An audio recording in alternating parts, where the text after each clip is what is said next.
Boa tarde, pessoal. Eu gostaria de cumprimentar os organizadores da sessão temática 10, Pesquisa Bíblica, Religião, Espiritualidade e Saúde, Dr. Valmor da Silva e Dr. Luiz Alexandre Solano Rossi, que são os responsáveis por essa sessão temática relacionada ao Antigo Testamento. E quero cumprimentar também a todos aqueles e aquelas que nos acompanham neste momento. Meu nome é Jeová Rodrigues, eu sou doutor em Ciências da Religião pela PUC de Goiás e professor universitário na área de Teologia.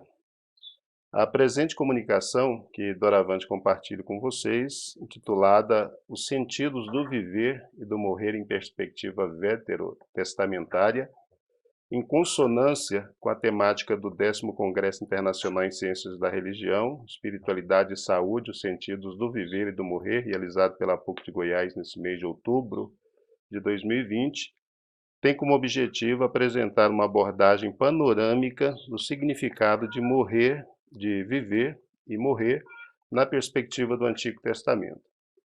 Neste bloco de textos, considerado sagrado pelas tradições judaico-cristãs, pretendo demonstrar, a partir dos resultados de pesquisa bibliográfica e de outras fontes que abordem a temática, que viver e morrer neste contexto histórico foi ressignificado a partir da fé e do tipo de experiência que as pessoas tinham com o seu Deus, Yahvé. É notório a todos e a todas que desde março do corrente ano de 2020, o Brasil e o mundo têm vivenciado uma crise global sem precedentes históricos nas esferas política, social e econômica. Com o advento da pandemia da Covid-19, os olhos de todos se voltam constantemente para questões de saúde pública, diante da estarrecedora realidade do número sempre crescente de mortos diretamente relacionados ao contágio com o novo coronavírus. Até ontem, 21 de outubro de 2020, o Brasil registrou 5.300.649 casos confirmados da Covid-19, com um total de 155.459 mortes. Em perspectiva global, o mundo registrou 41.261.631 casos de pessoas contaminadas com o novo coronavírus, com um total de 1.131.863 mortes. Muito mais do que números, as estatísticas apontam para vidas que se perderam. Homens, mulheres, crianças, pais, mães, filhos, parentes próximos ou distantes, amigos, colegas de trabalho, vizinhos, e a lista se estende indefinidamente. Eu mesmo vivi a infelicidade de perder alguns amigos e há 3 dias atrás um colega de trabalho, vitimados por complicações decorrentes da Covid-19. Diante desse triste quadro, ressalto a pertinência das discussões vinculadas à temática que norteia o 10º Congresso Internacional em Ciências da Religião, Religião, Espiritualidade e Saúde, os sentidos do viver e do morrer. Poderíamos iniciar nossa conversa com a seguinte pergunta: o que é morte? Alguém poderia responder de modo simples: morte é o cessar da vida. Mas o que é a vida? Ela se resume simplesmente a questões de ordem biológica, aos sinais vitais? E o que dizer dos aspectos psicológicos ou espirituais dos seres humanos? Citando Brustolin e Pasa, abre aspas, o conceito tradicional de morte biológica, definida como o instante em que cessam os batimentos cardíacos, tornou-se obsoleto. A morte é um enigma, porque não se sabe realmente o que ela é. Nem mesmo a medicina consegue conceituá-la. Embora as ciências médicas avancem rapidamente, algumas dúvidas permanecem. Descobriu-se que a morte não é um fato instantâneo, mas um processo composto de várias etapas, o qual supõe distinguir morte clínica de morte fisiológica e de morte absoluta, fecho aspas. A vida é ambígua, a morte o é mais ainda. Apesar de a morte ser uma realidade humana, individualmente ela nos causa estranheza pela dificuldade que temos de encarar o fato da nossa própria morte. O fato de perguntarmos pela morte mostra como ela está integrada à nossa vida de forma singular.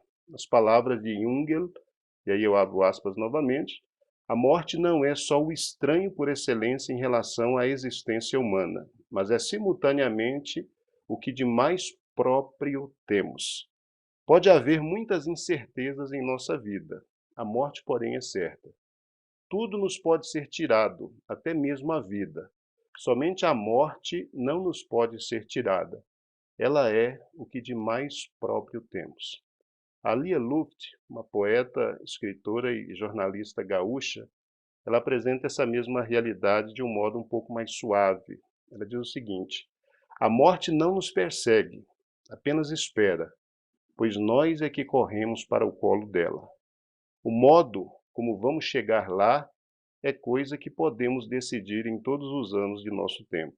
O melhor de tudo é que ela nos lembra da nossa transcendência. Somos mais do que corpo e ansiedade. Somos mistério, o que nos torna maiores do que pensamos ser, maiores do que os nossos medos. Apesar da ambiguidade do fenômeno de viver e morrer, a perspectiva religiosa se constitui em uma das muitas possibilidades de se compreender seus respectivos sentidos. Neste particular, pretendo me deter brevemente numa porção de uma literatura sagrada para judeus e cristãos, que é o Antigo Testamento. O que significa viver e morrer em perspectiva veterotestamentária? No referido contexto, a morte é encarada como uma ameaça à vida. Por isso, se quisermos entender a morte, é preciso, antes de mais nada, conhecer a perspectiva do Antigo Testamento em relação à vida. Machador, ele diz que o significado de vida e morte no Antigo Testamento necessariamente perpassa a compreensão da cosmologia e da antropologia bíblica, da maneira com que as pessoas da época representavam o mundo e a realidade ao seu redor. A representação do universo semítico era dividida, segundo ele, em 3 diferentes esferas: o céu, a terra e o Sheol. O céu é uma realidade material caracterizada pela sua estabilidade, é uma espécie de grande cúpula repousando sobre pilares. Essa esfera era essencialmente o universo de Deus. A terra, um disco achatado que repousa sobre pilares, cujas bases se entremeavam até o mais profundo do mundo inferior. Essa esfera é o território dos seres humanos. Diferente da perspectiva de outros povos, a terra era a criação de Deus. O ser humano não possuía a vida em plenitude e em autonomia. Esta era a propriedade de Deus, da qual dependia toda a sua existência. A morte física era vista como uma mera fatalidade. Roland de Vaux, ele vai reafirmar que a dicotomia corpo e alma era estranha para a mentalidade israelita do Antigo Testamento. A pessoa era vista como uma unidade. Não havia preocupação com a vida pós-túmulo. A ressurreição dos mortos é mencionada esporadicamente, não há uma compreensão clara dessa temática no Antigo Testamento. Somente no Novo Testamento essa temática será abordada de maneira ampliada. E o Sheol, um termo misterioso, descrito como o mundo inferior ou reino dos mortos, é a terceira dimensão dessa cosmologia, dessa cosmovisão do Antigo Testamento. Se encontra sob a terra, marcado pela escuridão e o caos, onde os mortos encontram-se num sono profundo. Segundo Jung, o Sheol é embaixo, desce-se a ele para dele nunca mais voltar. Ele é o lugar do abismo, sem luz, lugar de silêncio. Nele as diferenças nada significam, elas são apenas constatadas para confirmar a sua insignificância. Ali não existe alegria, os mortos encontram-se na terra do esquecimento. Viver e morrer em perspectiva veterotestamentária tinha a ver com a cosmologia e antropologia, a cosmovisão do ser humano israelita desse período histórico. Apesar da realidade inegável da morte, a vida era considerada como um bem supremo concedido por Deus. Longevidade e vida realizada, vida que se perpetua na posteridade, são as melhores dádivas que Deus pode dar. Deus, como vivente por excelência, é a própria fonte da vida. Então não há vida à parte dele. Numa só palavra, o ser humano está subtraído de si mesmo.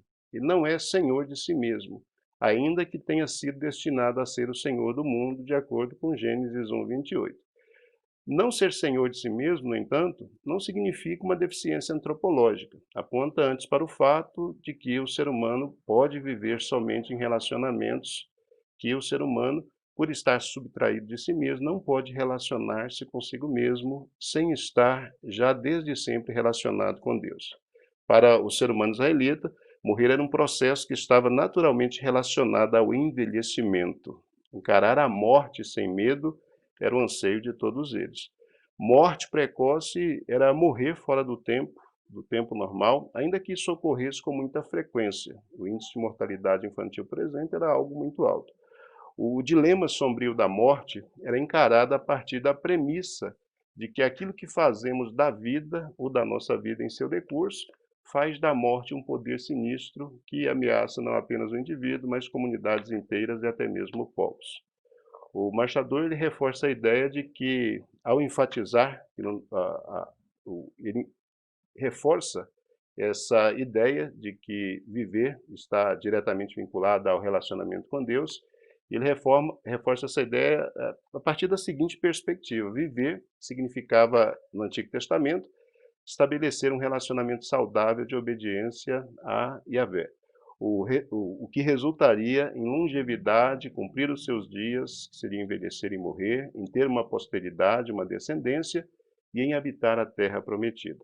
Distanciar-se de Yahvé e desobedecê-lo era sinal da morte. O abandono a Yahvé comprometia a longevidade, a posteridade e a permanência da terra prometida. Dentre as inúmeras referências encontradas no Antigo Testamento, que apontam para essa maneira singular de interpretar mundo e realidade, apresenta o texto de Deuteronômio 30, versos de 15 a 20, que apresenta uma síntese dessa cosmovisão. O texto do Antigo Testamento diz o seguinte: vês aqui, hoje te proponho, ou te tenho proposto, a vida e o bem, e a morte e o mal. Porquanto te ordeno hoje que ames ao Senhor teu Deus, que andes nos seus caminhos, e que guardes os seus mandamentos e os seus estatutos e os seus juízos, para que vivas e te multipliques, e o Senhor teu Deus te abençoe na terra a qual entras a possuir. Porém, se o teu coração se desviar, e não quiseres dar ouvidos, e fores seduzido para te inclinares a outros deuses e os servires, então eu vos declaro hoje, que certamente perecereis, não prolongareis os dias na terra a que vais, passando o Jordão, para que entrando nela possuais. Os céus e a terra tomo hoje por testemunha contra vós, de que te tenho proposto a vida e a morte, a bênção e a maldição. Escolhe, pois, a vida, para que vivas tu e a tua descendência, amando ao Senhor teu Deus, dando ouvidos à sua voz e achegando-te a Ele, pois Ele é a tua vida e o prolongamento dos teus dias, para que fiques na terra que o Senhor jurou a teus pais, a Abraão, a Isaque e a Jacó. Eu vou encerrar a minha comunicação com uma última citação de Engel, que sintetiza bem a minha fala desta tarde. Ele diz o seguinte: no Antigo Testamento, viver significa ter um relacionamento. Acima de tudo, ter um relacionamento com Deus, a saber, o relacionamento de uma distância benéfica que possibilita uma boa conduta. A vida do ser humano do Antigo Testamento é determinada por relacionamentos claros. Esses são regulamentados pela lei. Relacionamentos claros com o próximo, com o povo, consigo mesmo e com Deus. O ser humano pode tentar turvar e desfazer esses relacionamentos claros. Qualquer tentativa de perturbar esses relacionamentos de vida é denominada pelo Antigo Testamento de pecado, ou seja, rebelião contra Deus que em todas as circunstâncias da vida sempre já está em relação com o ser humano. O pecado leva à ausência de relacionalidade.